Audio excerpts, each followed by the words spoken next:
Chuck Berry, a music pioneer often called the father of rock and roll, died Saturday at his home outside St. Louis, his verified Facebook page said. He was 90. A post on the St. Charles County Police Facebook page said officers responded to a medical emergency at the residence around 12:40 p.m.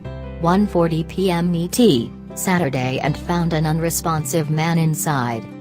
Resuscitation efforts failed.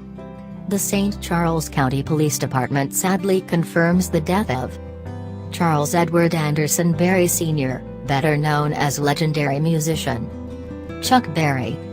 Berry wrote and recorded Johnny B. Goode and Sweet Little 16 songs every garage band and fledgling guitarist had to learn if they wanted to enter the Rock and Roll Fellowship.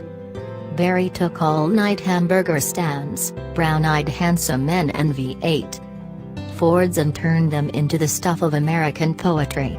By doing so, he gave rise to followers beyond number, bar band disciples of the electric guitar, who carried his musical message to the far corners of the earth. Some of his most famous followers praised him on social media. Bruce Springsteen tweeted, "Chuck Berry was rock's greatest practitioner, guitarist, and the greatest pure rock and roll writer who ever lived." The Rolling Stones posted on their website, "The Rolling Stones are deeply saddened to hear of the passing of Chuck Berry. He was a true pioneer of rock and roll and a massive influence on us.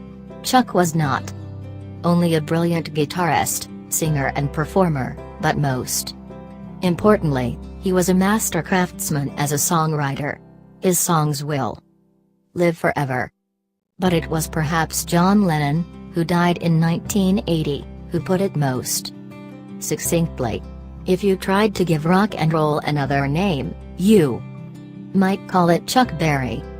The list of Berry's classics is as well known as his distinctive chiming Chuck Berry riff, "Maybelline," "Around and Around," "Brown-Eyed Handsome Man," "School Days," "Memphis," "Nadine," "No Particular Place to Go."